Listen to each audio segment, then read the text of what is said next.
Seguindo com a programação, abordaremos o tema Ecossistemas de Saúde. Convidamos ao palco a doutora Silvia Lagrota, graduada em Medicina em 2002, é membro da Sociedade Brasileira de Geriatria e Gerontologia e da Sociedade de Medicina do Exercício e do Esporte, diretora fundadora do Colégio Brasileiro de Medicina do Estilo de Vida, possui especialização pelo Conselho Americano de Medicina do Estilo de Vida na Universidade de Harvard, atua nas áreas de envelhecimento ativo e reabilitação de grupos especiais com ampla experiência em aulas, cursos e palestras.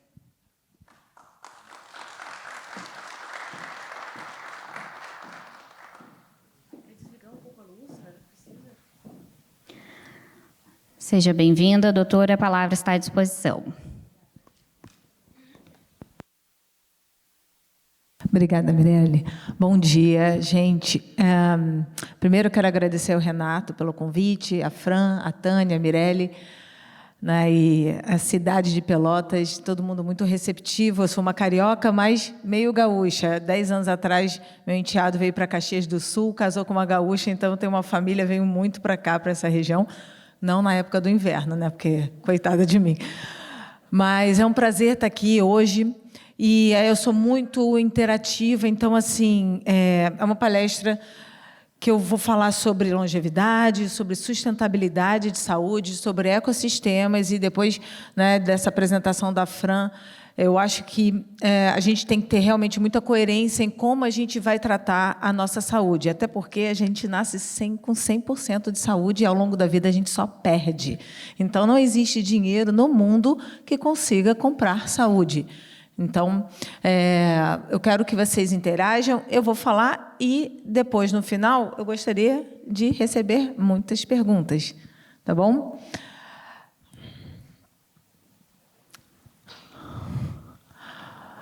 Bom, o que acontece hoje, né?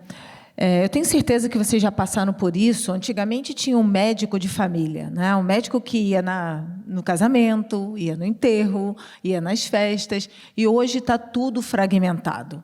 Qual o problema disso? Apesar da tecnologia em saúde ter evoluído bastante, principalmente nos últimos 15 anos, a gente continua adoecendo e morrendo de causas totalmente evitáveis, sendo que 50% dessas causas são doenças cardiovasculares e câncer. Para vocês terem uma ideia, dos 10 cânceres mais incidentes e prevalentes hoje no Brasil, 7 são do aparelho digestivo e o primeiro deles, o câncer de intestino, que é um câncer totalmente evitável. Então, como é que funciona hoje? A gente tem muitos especialistas, graças a Deus, médicos, até outros dos profissionais de saúde que são muito especialistas, fisioterapeutas, terapeutas ocupacionais, psicólogos. Hoje você não consegue mais ir no lugar e resolver todo o seu problema. Até, por exemplo, estava conversando com o Daniel, que me trouxe aqui, numa gentileza, e ele é um corredor. E ele falou, machuquei meu joelho. Quando ele vai no fisioterapeuta, mas eu sou especialista em coluna. Então, você até quando você chega num lugar, você não consegue mais com um tratamento integral. É totalmente fragmentado. Então, você acaba sendo jogado de lugar para lugar. Ninguém está juntando toda essa informação. E tudo é muito reativo. A gente vem de uma cultura, desde a invenção da penicilina como vacina, de que quebrou, conserta. Então, está com uma virose, toma um remédio. Infartou, põe um stent. Está com câncer, toma uma quimioterapia. Então, quebrou, conserta. Então, é um sistema de saúde muito reativo.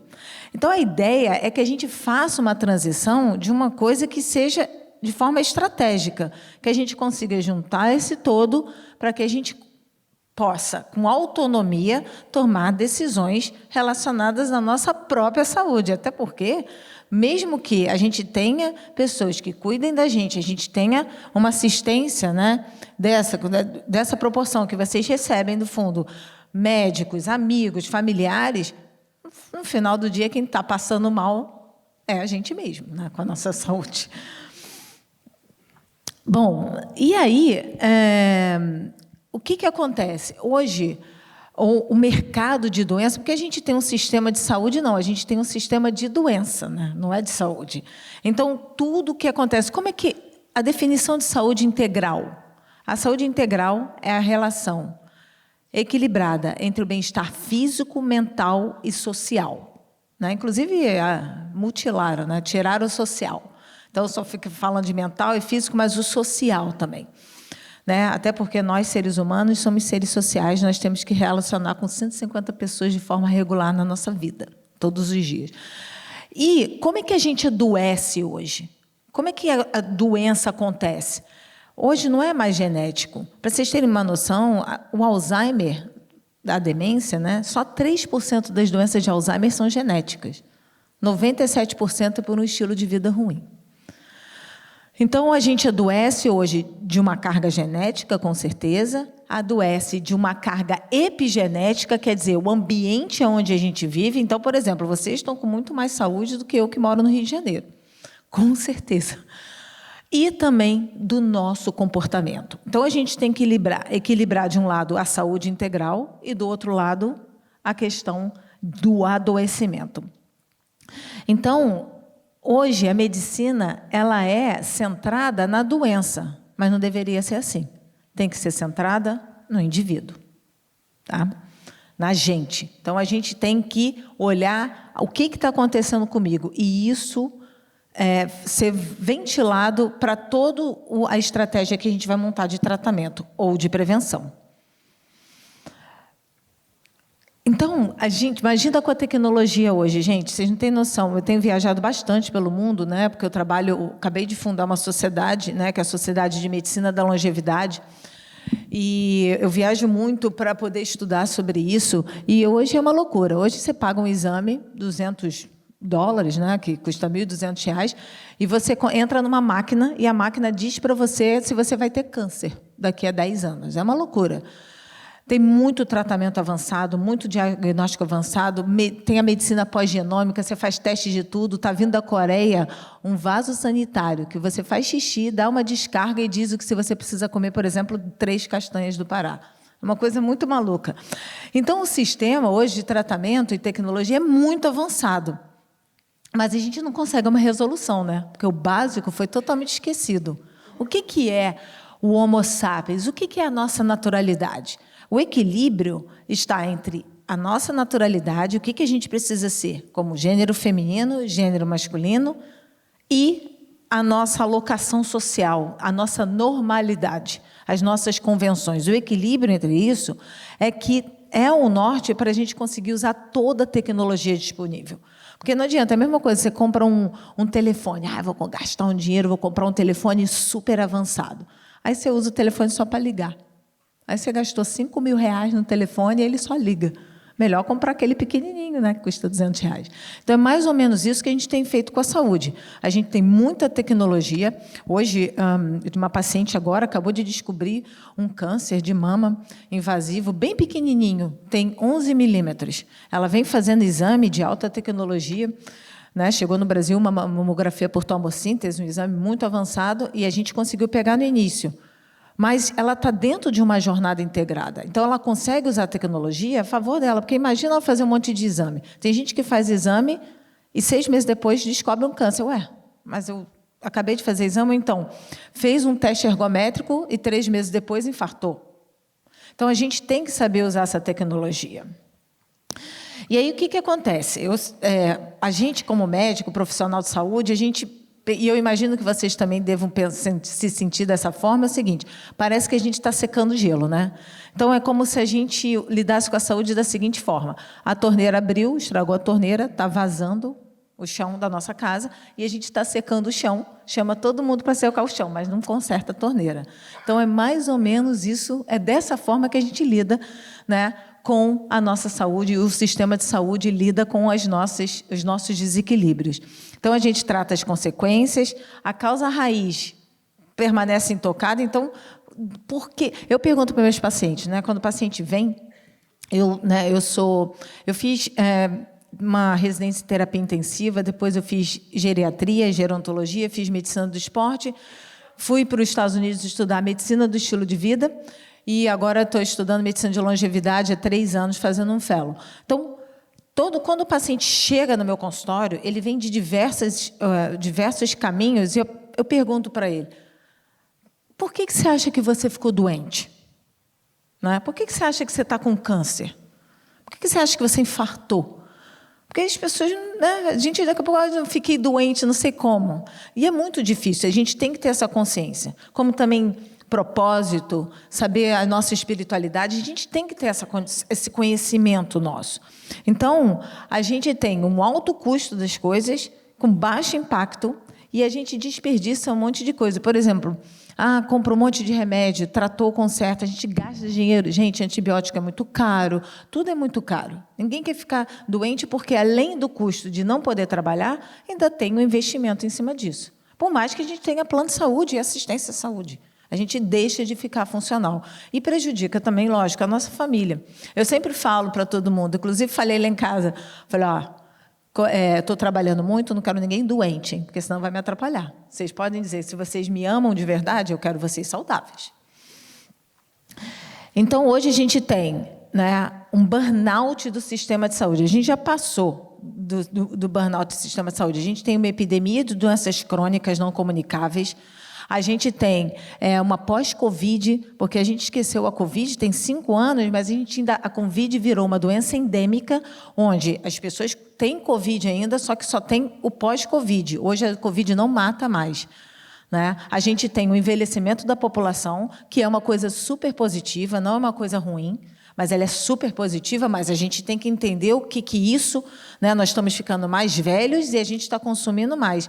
Independente, nós somos uma espécie que foi feita para durar 100 anos. Então, conforme a gente vai envelhecendo, a gente vai ficando mais doente, não tem jeito. E doente é de perda dessa reserva de saúde que a gente nasceu com ela. Então, a gente tem várias questões, né, relacionadas a esse burnout da saúde, um monte de especialista, né, a gente não, né, assim, uma crise do sistema mesmo, de planos de saúde, os hospitais estão abarrotados no Rio de Janeiro, gente. Hoje, a gente tem uma rede de hospitais que era para aumentar 700 leitos pelo Brasil, aumentou 870. Se você chegar hoje num grande hospital no Rio de Janeiro, ele está lotado. Lotada, a emergência lotada, as pessoas lotadas. Então, é uma crise realmente e a gente tem que fazer alguma coisa para mudar disso, para mudar. E aí a gente tem uma evolução do tipo de medicina. Como é essa coisa da medicina? O que é prevenção? Eu tenho que prevenir. Você tem que prevenir a doença, você tem que prevenir essa saúde. Só que não tem como prevenir se você já está doente. Ninguém previne diabetes se já tem diabetes, vocês concordam, né? Ninguém previne uma pressão alta se você tem pressão alta. Então, a ideia é que você consiga criar um terreno biológico, reabilitar a sua saúde, chegar num platô estável de saúde, promover a sua saúde e depois, sim, prevenir. Eu tenho paciente, eu trabalho há 18 anos com reabilitação cardíaca e oncológica do exercício. O meu consultório, minha clínica, ela é um consultório médico com uma academia, um estúdio de 70 metros quadrados. Então, meu paciente vem para fazer exercício durante a reabilitação. É muito interessante. Então, o que acontece? Perdi aqui porque eu falei isso, daqui a pouco eu volto. Porque o que acontece? Chega o paciente para mim e fala assim, eu vim aqui porque eu infartei. Um homem de 70 anos. Um absurdo, eu ter infartado. Eu fui no... Falei, mas por que você infartou? Fui no médico, ele disse que eu precisava fazer exercício para melhorar meu coração. Me matriculei na academia, fui correr na esteira e infartei. Lógico, se você está com desequilíbrio no seu coração, você tem que primeiro promover a saúde do coração. Não dá para sair loucamente correndo maratona. Ninguém vai correr maratona de um dia para o outro. Eu conversando com o Daniel agora, eu falei, Daniel, é todo um projeto para poder correr 2 quilômetros. Ele mesmo está falando depois 4 quilômetros, depois 10 quilômetros. Todo mundo quer acordar de manhã magro, né? Aquela história assim, vou na nutricionista para emagrecer. Coitada da nutricionista, né? Você vai lá e já põe a pressão, tinha que emagrecer em um dia, né? Então, não é assim que as coisas funcionam. Então, para de ser reativo. Então, tratar quando já está adoecido. Depois, a gente teve uma medicina baseada em evidência. Então, assim, se a evidência está dizendo isso, faça isso que vai resolver. Só que agora a gente tem um problema. Por exemplo, a maior causa hoje de câncer de rim, mieloma múltiplo e câncer de cabeça de pâncreas em adolescentes é a falta de sol. Os adolescentes não saem mais de casa. Eu sou velha, né? Eu estou aqui já estou mais avançada na idade. Não sou velha, mas estou avançada na idade. Não tem ninguém velho aqui, né? Nós estamos avançando. Mas na minha época, né, eu não ficava em casa. Eu ficava na rua. Todos nós aqui brincamos na rua. Hoje, os adolescentes eles estão em casa, com videogame, com tela. Então, o que acontece? Quem é o melhor médico que tem? Nossa avó, que falava, menina, levanta da cama, vai brincar na rua. Menina, come seus legumes. Menina, vai estudar. Hoje em dia, as crianças estão dentro de casa, adoecendo, na tela. E aí, uma doença que é totalmente incurável, como o câncer de pâncreas, que antigamente o fator de risco, baseado em evidência, era fumar, beber, comer fritura, hoje, em adolescentes, é não tomar sol. Por quê? Porque a vitamina D baixa, ela dá doença. Mas não adianta ficar só tomando a vitamina D. Porque essa vitamina D que a gente toma, ela é uma vitamina D que ela não é funcional. Ela precisa do sol para ser convertida. Então, a gente precisa tomar sol. Nós, seres humanos. Não dá para ficar dentro de casa. Depois, a gente tem uma medicina de precisão. É um mundo diagnóstico. Gente, a quantidade de dados que a gente recebe, e os médicos e profissionais de saúde, a gente recebe tanto dado, tanto, agora com os relógios, né? Os anéis, é tanto dado. Chega o paciente no meu consultório, ele vem com a sacolinha, né? Eu falo assim, traz os seus exames do último ano. Aí vem a pessoa com uma mala de mão, com os exames. Aí eu falo, caramba, quanto dado é esse? Aí uma consulta, aí a pessoa fala, eu não consigo atender meu paciente, minha consulta dura 15 minutos, como é que eu vou fazer isso? Falei, olha, minha consulta dura 2 horas e eu não consigo resolver o problema do meu paciente. Nem em 2 horas, nem em 4 horas, nem em 20 horas. Não dá para resolver toda uma vida de exame. A quantidade de dado estratificar. Eu aumentei sem querer o volume, estou gritando aqui, gente. Está tudo bem? Não sei diminuir. E aí a gente não consegue estratificar esses dados para a gente botar de forma estratégica. Então, a medicina de precisão está de biomarcadores básicos e avançados, né? A parte de genômica, teste genético, microbiota intestinal, microbioma oral. Por exemplo, eu tenho um paciente com Parkinson que a gente descobriu a bactéria, a Porphyromonas gingivalis, é uma bactéria que dá Parkinson assim, agressivo nas pessoas. Alzheimer. Então, ele fez um protocolo, 4 meses com dentista, de tirar essa bactéria, e ele está ótimo do Parkinson. Então, tinha uma bactéria causando um Parkinson, porque a gente conseguiu fazer um teste avançado. E hoje, quando a gente está na medicina 4P, a gente precisa de uma coisa muito importante, que a Fran até falou, a gente trata de saúde, a gente tem que tratar de pessoas. Então, quando a gente traz uma medicina 4P, preditiva, preventiva, personalizada, ela tem que ser participativa. Hoje, dentro de uma jornada de tratamento, não é mais o paciente ficar passivo. O paciente ele tem que ser ativo, ele tem que ser um agente transformador da própria saúde dele. Não dá para ficar parado. O que a gente tem que fazer, só você sabe como é que está a sua saúde. O médico não convive com você. Não adianta você saber o que fazer, você pode olhar na internet, mas como fazer tem que ser desenvolvido de forma participativa. Você tem que saber as perguntas certas para fazer sobre a sua saúde. Não pode mais, o meu médico falou, eu fui na nutricionista, ela falou que eu não posso mais comer coisas durante a semana, só final de semana. Eu falei, mas ela mandou você se tacar na rua e ser atropelado? Não, mas se ela mandasse, você faria? Então, você tem que ser ativo nisso. Não pode ser mais. É isso a diferença dessa medicina relacional, horizontalizada. Como ela falou assim, qual é o seu nome mesmo? A Luciane falou, uma forma horizontalizada de ver saúde, relacional. Porque é assim que funciona. O resultado otimizado de um tratamento de saúde, ele é medido através da sua relação com o seu médico, a sua médica e os profissionais de saúde que estão no seu tratamento. Não é só passividade. E aí, né, qual o grande buraco negro? Eu fico brincando, eu dei uma palestra num congresso médico, agora foi muito interessante. O buraco negro, o paciente vem, entra no consultório, aí a gente fala um monte de coisa, né? Uma vez eu fiz uma consulta, uma primeira vez com uma senhorinha, a família trouxe, não sei o quê, depois 2 horas conversando, tentando ver o que a família queria, no final falou assim, mas tem como você me dar uma receita de Rivotril? Eu falei, eu já podia ter dado a receita de Rivotril. Ela não prestou atenção em nada que eu estava falando à senhora. A família estava querendo que ela melhorasse, mas e ela? Ela está querendo melhorar? Quais são os objetivos de vida dela? Qual o propósito dela? Então, o paciente entra no consultório, a gente entra no consultório médico e sai, a gente parece estar num buraco negro, né? É aquele negócio assim, entrei num lugar, saí, aquela história assim, nossa, eu fui no médico, esqueci de perguntar um monte de coisa.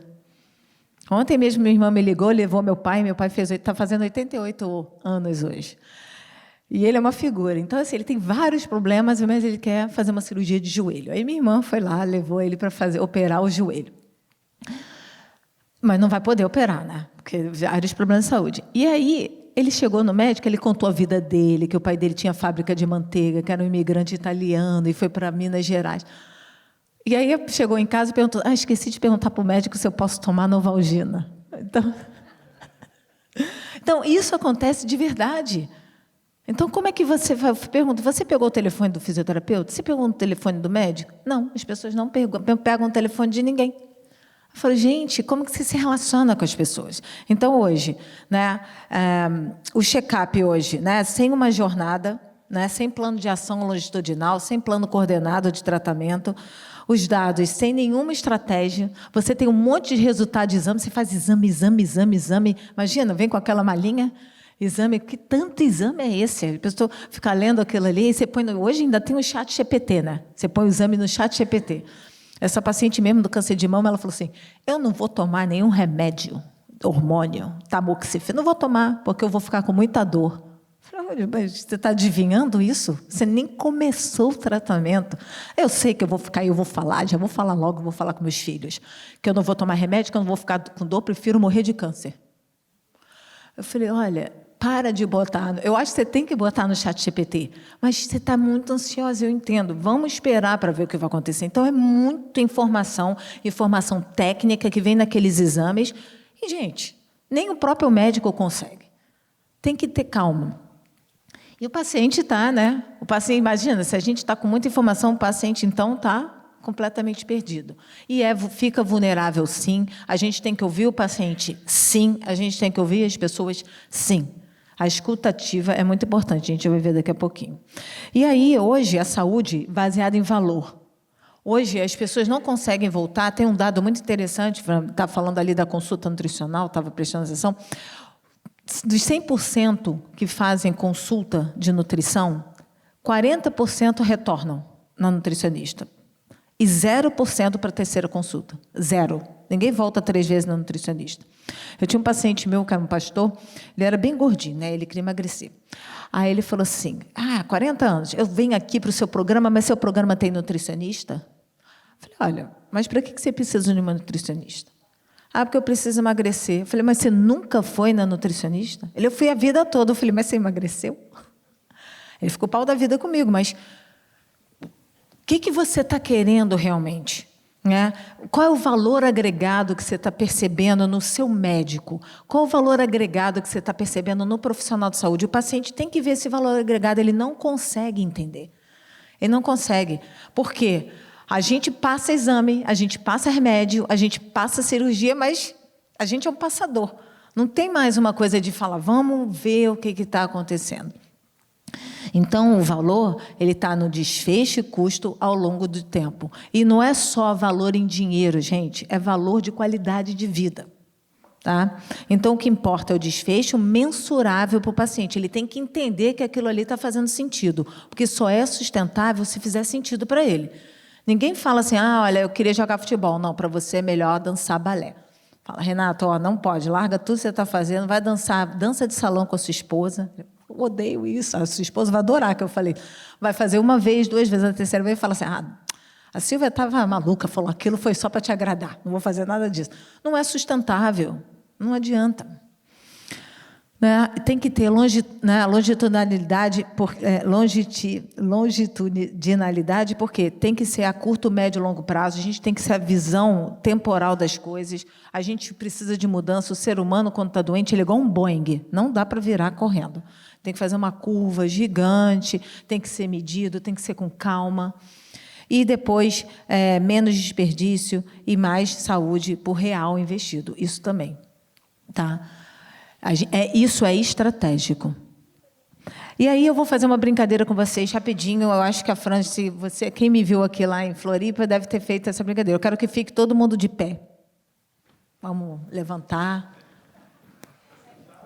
Não pode não. Vai perder aqui na aposta da brincadeira. Vamos lá. E a brincadeira é o seguinte: eu vou perguntar para vocês sobre hábitos. E quem não estiver fazendo esse hábito todos os dias tem que sentar. E uma vez que sentou, não pode mais levantar. Tá bom? Obrigada. Quem aqui dorme toda noite 7 a 9 horas sem acordar?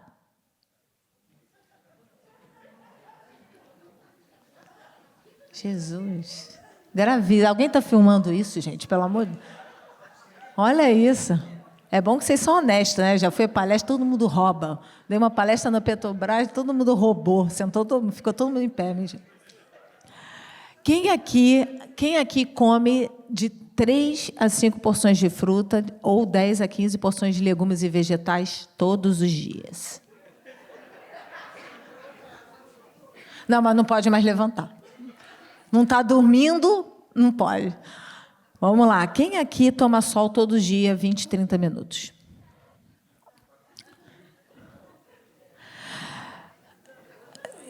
Quem aqui faz 150 minutos... Só sobrou uma pessoa em pé. Olha ali, ó, vítima.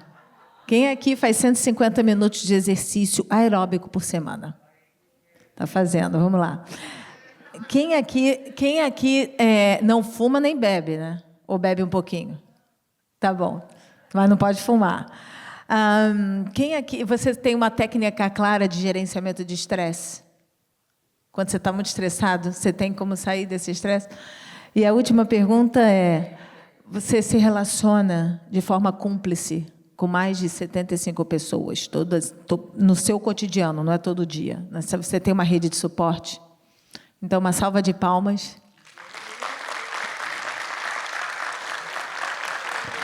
Pode sentar, obrigada. Qual é o seu nome? Henrique? Parabéns, Henrique, muito bom. É só um. Não, tem gente que rouba, tem algumas plateias que roubam, ficam mais 5 pessoas, depois eu... Mas que bom que vocês foram honestos, mas eu acho que isso é muito impactante.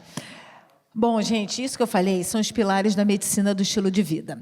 A medicina do estilo de vida, ela trata a causa da doença. Hoje, 80% a 90% das causas de doenças são por um estilo de vida desequilibrado. Por exemplo, o sedentarismo mata 5 vezes mais que fumar. 5 vezes mais. O estresse mata 3 vezes mais que o cigarro. Você não dormir, se você dormir menos que 6 horas, 2 noites seguidas, é como beber uma garrafa de uísque. Melhor dormir e beber uísque. Né? Aí, Henrique, né? Dorme bem e toma um uísquinho ali com os amigos. Então, é tóxico para o cérebro. Você tem chance de ter câncer se você não dormir bem, porque aumenta a resistência insulínica. Você pode ter risco de ficar diabético, de infartar, de ter AVC. Né? E imagina, o isolamento social, você não se relacionar, e a gente vive uma crise hoje por conta do home office. Aqui é uma cidade que as pessoas se comunicam mais, né? Uma cidade pequena. Mas no Rio de Janeiro, São Paulo, o isolamento social aumenta a chance de você adoecer e morrer precocemente em 40%. Então, esses pilares, eles foram fundamentados nas zonas azuis. Eu não sei se vocês já ouviram falar das zonas azuis. São conglomerados de centenarianos que, em 5 lugares do mundo, vivem mais de 100 anos sem tomar remédio. Eu conheci uma delas, a dos Estados Unidos, e é incrível. Todo mundo nessa região, tem 300 mil pessoas na cidade. Todo mundo, a pessoa mais nova tem 98 anos. Ninguém toma remédio. Eu fiquei impressionada. E eu fui conversar com uma senhora que tinha 103 anos. Ela falou: olha, eu todo dia acordo, faço spinning. Eu rezo, eles são todos adventistas, lá a grande maioria.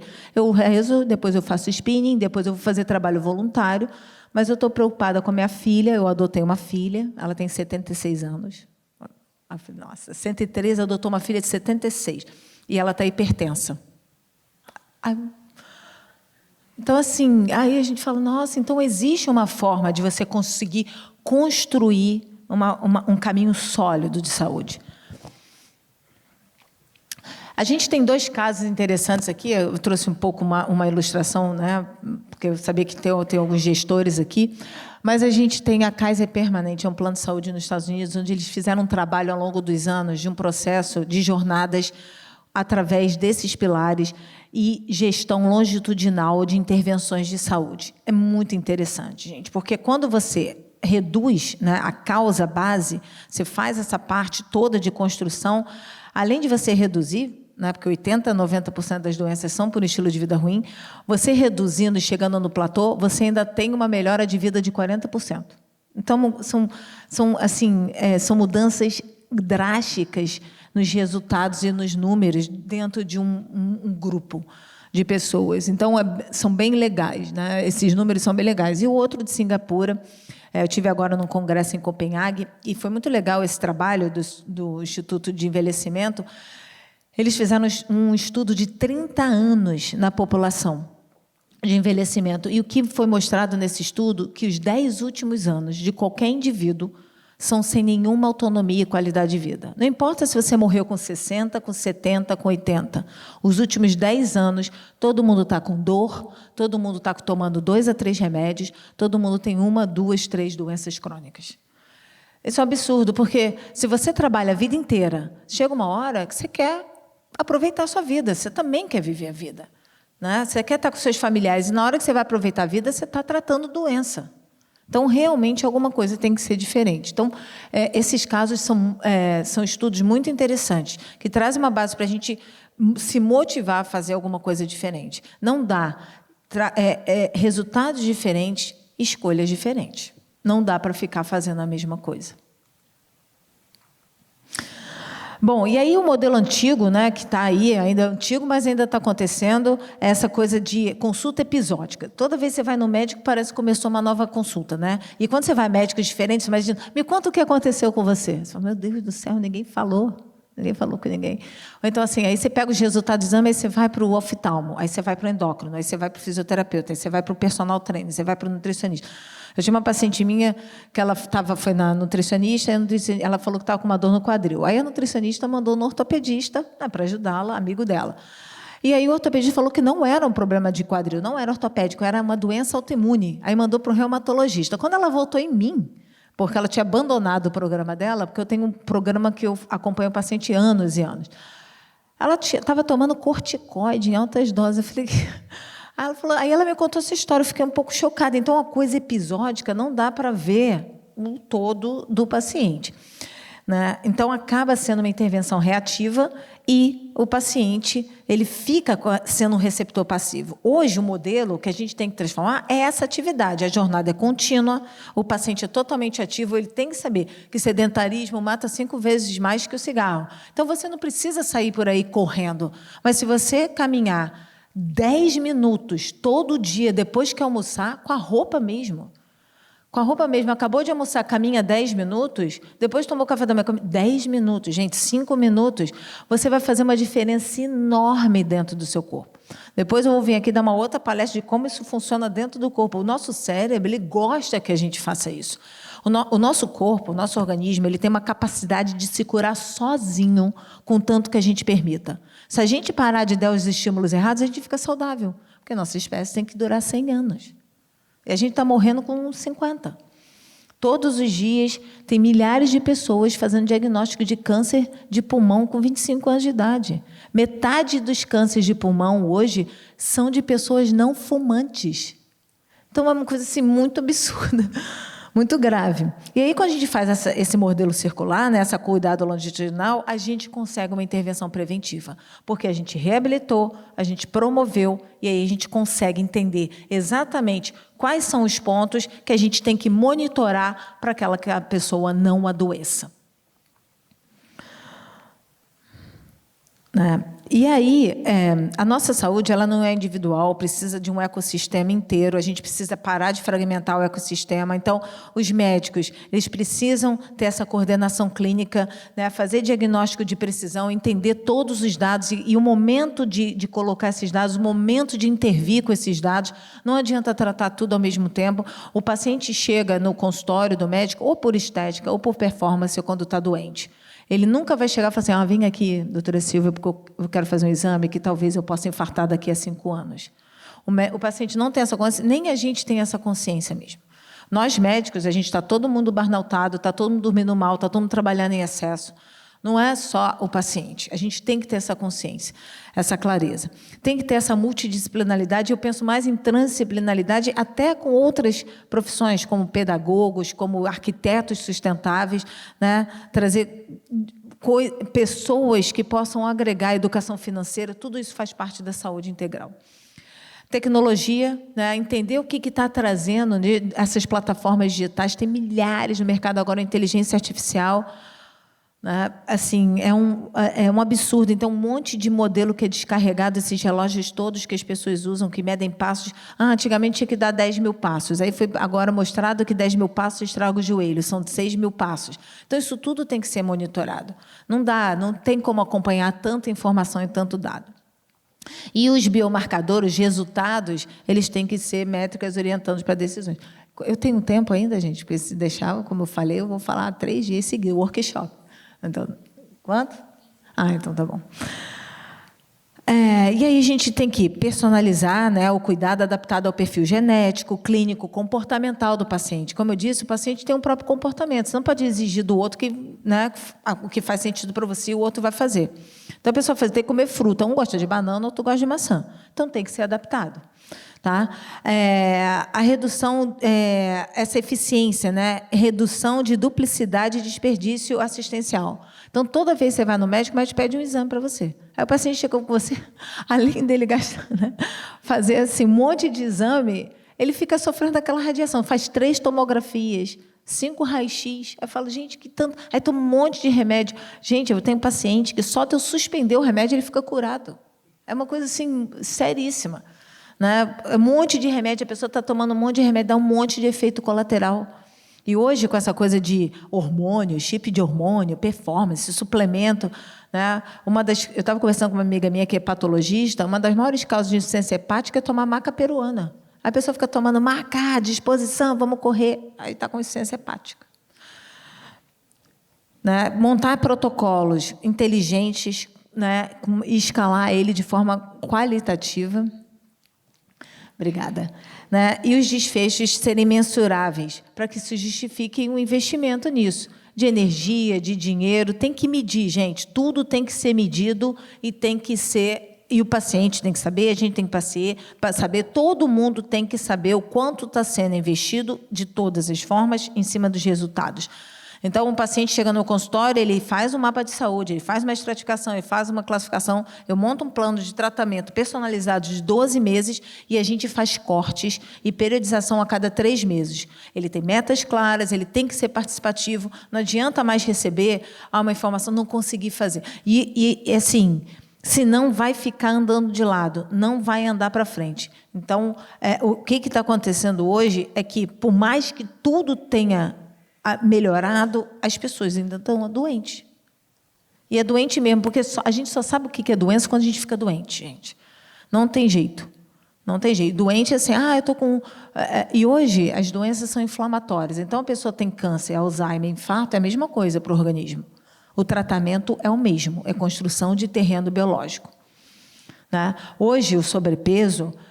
Ele acaba com... O que o sobrepeso faz? Resistência insulínica. Aí, quando a gente está acima do nosso peso, a gente produz um hormônio no nosso corpo chamado estrobolona. A estrobolona, ele é um hormônio que o nosso corpo não entende. Ele é tipo o lobo com a capinha da ovelha. Ele é um estrogênio disfuncional. Então, nas mulheres, a longo prazo, causa câncer de mama. E nos homens, câncer de próstata. E aí é uma enxurrada. Mas hoje, Silvia, hoje tem um tratamento muito simples por robótica. Você vai lá e opera o tumor da próstata. Quais são as consequências de ter um tumor de próstata? Quais são as consequências de ter um câncer de mama? Não são consequências físicas. O nosso corpo ele pode ficar curado, mas são as questões todas estruturais, sociais, culturais envolvidas em você ter uma doença. A perda é muito maior. Não é só de dinheiro, é de qualidade de vida. Quando a gente fala de longevidade, a gente tem que falar de longevidade com qualidade de vida. É isso que faz a diferença. Então, hoje, como eu disse, a gente tem que avaliar, né, fazer estratificação, classificação, fazer esse planejamento claro, individualizado. O protocolo tem que ser limpo, tem que ser simples. Não adianta botar uma coisa muito rebuscada. As intervenções, elas são coordenadas, comportamentais e tecnológicas. Né? Não adianta ser só tecnológica, tem que entender comportamento humano, né? Monitorar e as métricas com avaliações de desfechos clínicos e financeiros claros. Cada etapa conectada às demais. O cuidado não termina na consulta e evolui com o paciente. Né? E o médico, a gente tem um papel hoje. Hoje está se criando, eu venho treinando médicos, eu tenho um treinamento para médicos e profissionais de saúde, que é o navegador clínico. É um médico que consegue entender. Ele não é especialista, ele é um médico antigamente, um generalista, que ele consegue navegar a jornada do paciente e entender toda a multidisciplinaridade, a transdisciplinaridade em cima desse paciente. Então, ele coordena todo esse cuidado, integra o sistema, né, conecta os dados, ele tem que saber o que ele vai fazer com tanto dado que ele pede, com tanto exame que foi pedido. Não adianta só ficar fazendo uma coisa episódica. Né? E, para isso, o médico tem que ser treinado em soft skills. Né? Tem que ter escuta ativa. Uma ferramenta simples. Você tem que estar presente, você tem que ouvir o paciente, você tem que ouvir aquela pessoa. Tem que ouvir. Antigamente, eu trabalhei em muitos hospitais, muitos anos no Rio, e eu ficava grudada na sala do serviço social. Não sei se tem alguma assistente social aqui. Né? Eu adoro o serviço social, uma fofocada, ela sabe toda a vida do paciente. Eu brigava com a assistente social, porque a pessoa tem que internar o paciente. Eu falei, não vou internar, vou jogar dentro da sua sala, não tem vaga na emergência e tal. Mas hoje eu entendo que a escuta ativa, ela tem um poder mágico em cima do paciente. Você realmente ouviu o que o paciente está falando. Porque o médico, né, a gente que é profissional de saúde, a gente acha que é o melhor, sabe que eu sei o que é melhor para você. Que ego é esse? Não tem ego. A gente ouve e fala, é isso que você precisa? Então, tem que ouvir o paciente, escuta ativa, compreender, além dos sintomas, o contexto de vida do paciente. Toda consulta minha eu pergunto, qual o seu propósito, por que você acha que ficou doente e qual a sua visão subjetiva de felicidade. E gente, eu acho que nos últimos 15 anos, com os milhares de pacientes que eu atendi, só uma pessoa me falou claramente qual o propósito de vida. Propósito de vida é aquele legado que você quer deixar, para que você acorda todo dia, de manhã, com o coração batendo forte. Ninguém sabe o propósito de vida. Quem está em casa, quem está com burnout, as pessoas se perderam de si mesmas. Então, para onde, né, que a gente vai? Tem que ter empatia, né, e compaixão. Não é pena, não é você realmente falar, cara, temos um problema aqui. E o problema é seu, mas o paciente tem que ter empatia também. Então, o problema é nosso. Né? E fazer essa coisa da entrevista motivacional. Né? Não é ficar amigo do paciente. Essa coisa, eu não tenho tempo para ser amigo do paciente. Eu acho, o meu paciente, às vezes, estou no meio da consulta, o paciente levanta, fala, vai aonde?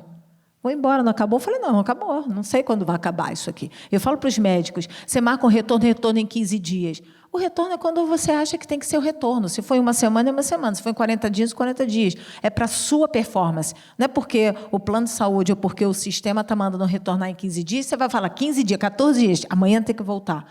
Você tem que saber manobrar isso. Então, o médico ele tem que ter uma sensibilidade, sim, e os profissionais de saúde, sim, que foram muito... A enfermagem, o serviço social sempre tiveram, mas o fisioterapeuta tem que ter, o nutricionista tem que ter, e todo mundo tem que ter. E até o paciente tem que ter. O paciente tem que ter autoeficácia, autocompaixão. Que performance é essa que todo mundo está exigindo de si mesmo? Você não é um super-homem. Então, e aí, hoje a gente tem um mercado de longevidade, né? Eu tenho 6 minutos, está acabando, tá?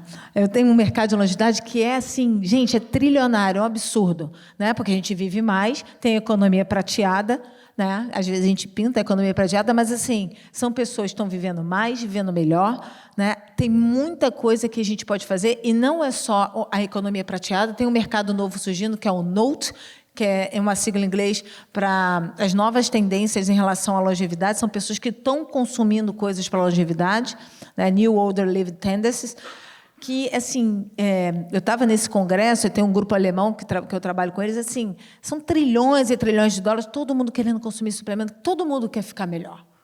Todo mundo quer realmente ficar melhor. Então, a gente precisa se ajustar numa coisa integrada. Né? Então, esses aí são alguns números, 80% de gastos evitáveis, né? Ficou ruim, né? Porque deve ter transferido para PowerPoint. 27, né, 27 esse número são 27 bilhões, tá, gente? Não é 27 dólares. É um negócio assim, é um número absurdo. Né? Imagina você ter na sua casa uma descarga que realmente diz o que precisa de... Como é que sua urina está? Porque o que está precisando no seu sangue? Ou tem um capacete de neurobiomodulação, onde você põe um capacete e você melhora o seu estresse. Todo mundo quer consumir isso. E é natural. Eu também, se eu tivesse dinheiro, eu ia botar tudo na minha casa. Então, hoje não adianta viver mais, tem que viver bem, tem que ter autonomia, capacidade funcional preservada, dor crônica, gente. Todo mundo tem dor. Não, não precisa ter dor. É claro que a gente vai ter dor, então a gente tem que parar e resolver aquela dor, né? Qualidade, saúde física, mental. Né? Hoje, a gente vê os meus pacientes mais velhos, se as pessoas estão melhores por conta do estilo de vida que a gente tinha quando a gente tinha 20 anos. Os adultos jovens estão muito doentes. Por quê? O que acontece hoje? Muita tela, muita informação na internet, excesso de dados.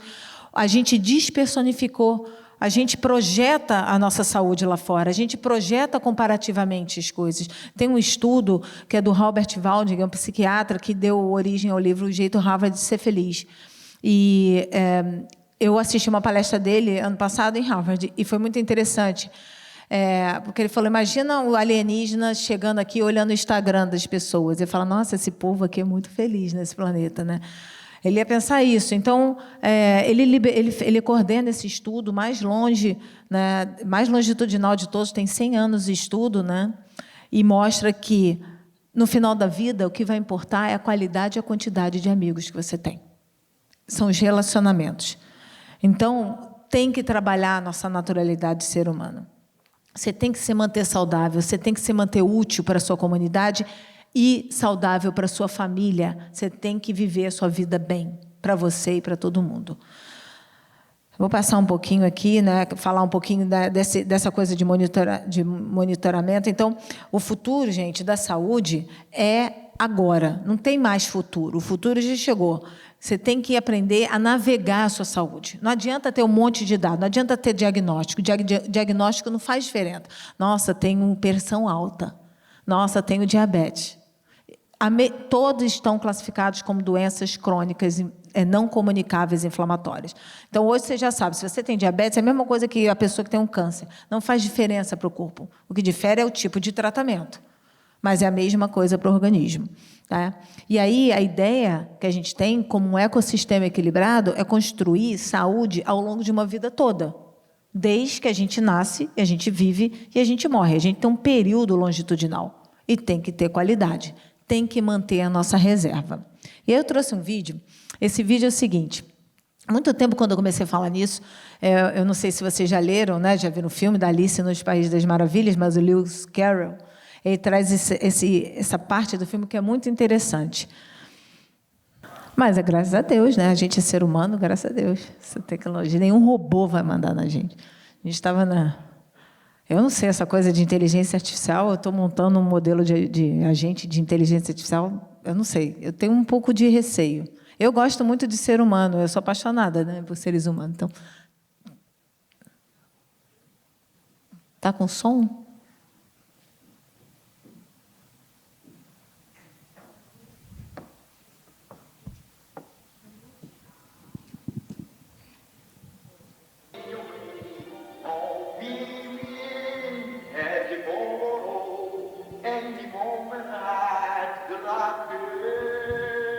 Tânia, eu acho que tem que aumentar bastante porque está dublado.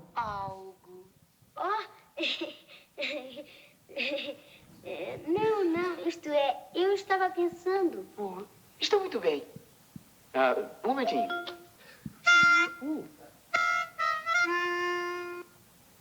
Segundo verso. Gato dente toe, she just can't get more in your way.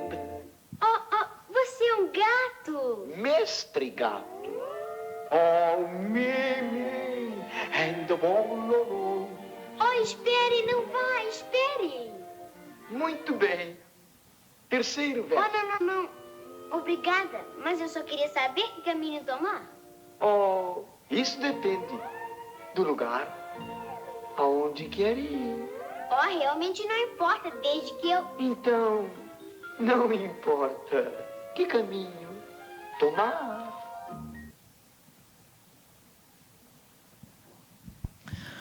Bom, eu acho que não deu para ouvir muito, né, porque é dublado, é um filme antigo, mas é basicamente o seguinte. Alice, né, vai para o País das Maravilhas e vive em aventuras muito psicodélicas lá dentro. E aí ela está tentando ir embora para a casa dela, porque ela está cheia de afazeres. E aí ela está indo embora, totalmente perdida, ela encontra o gato. E ela fala assim, eu estava querendo a saída, né? Eu queria saber qual o caminho que eu devo ir. Aí ele pergunta para ela, mas para onde você quer ir? Ela, eu não sei. Então, quando você não sabe para onde você quer ir, qualquer caminho basta. Então, isso me marcou muito quando eu comecei a entender que a gente tem que saber o que a gente quer para a nossa vida. Se a gente não souber claramente o nosso propósito de vida, a gente vai ficar perdido. E cair qualquer coisa que passarem para a gente vai servir. Né? A gente tem que viver. Alguém fala assim, nossa, só se vive uma vez. Eu discordo. Eu acho que só se morre uma vez. A gente vive todos os dias. Todos os dias a gente tem que acordar, a gente tem que conviver e a gente tem que dormir. O nosso corpo, ele adora a rotina.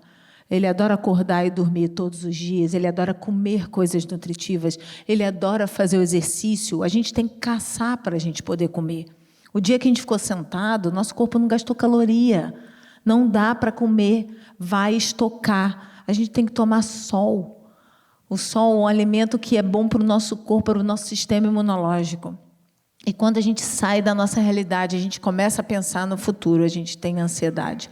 Então, tem que viver todos os dias. Viver 50 anos é muito ano. Viver 60 anos é muito ano. Então, tem que ter propósito. Então, eu queria que vocês saíssem daqui hoje com a ideia de que as pessoas pensam assim, eu estou com muito tempo de vida, então não tenho nenhum tempo de vida. Mas viver todos os dias com um propósito claro é muito florido. Né? A gente tem que se relacionar, a gente tem que pegar as rédeas da nossa saúde e saber exatamente o caminho que a gente quer. O resto a gente tem que construir. Tá bom? Obrigada, gente.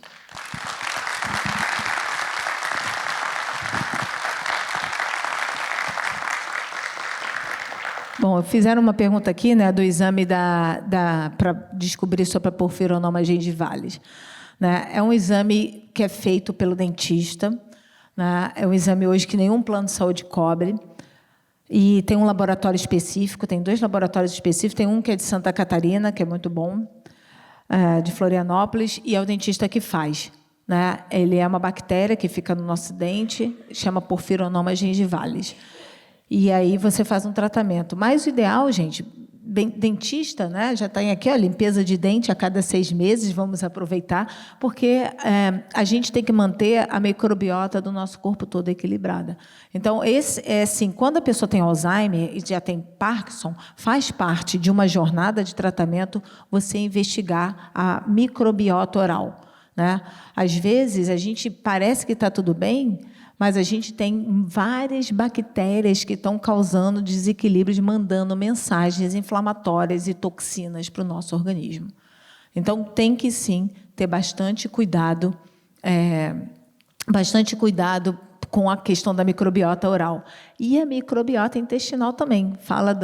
Mas, gente, tudo que a gente precisa para viver é produzido no nosso intestino. O nosso corpo só armazena. Os hormônios da felicidade, dopamina, serotonina, ocitocina, são produzidos no nosso intestino. Né? A vitamina D, a vitamina D, B, a vitamina complexo B inteiro, tudo é produzido no intestino. Então, se a gente não tem uma flora, né, bacteriana no intestino boa, a gente está ferrado. Tem um livro muito bom que vocês podem comprar, chama 2% Humano, 10% Humano. É bem fininho, comprem o livro, é muito bom. E ele fala exatamente sobre essa questão, que 90% do nosso DNA não é nosso, é das bactérias que convivem no nosso corpo. Então, existem as bactérias boazinhas e as bactérias mazinhas. A estratégia e a inteligência é saber como você vai alimentar cada uma delas. Obrigada, gente. Se deixar, vou ficar aqui, vou manter. Obrigada, doutora, pela apresentação. Convidamos para a entrega de um mimo em nome do Previpel a diretora do FAM, Franciane Pinho.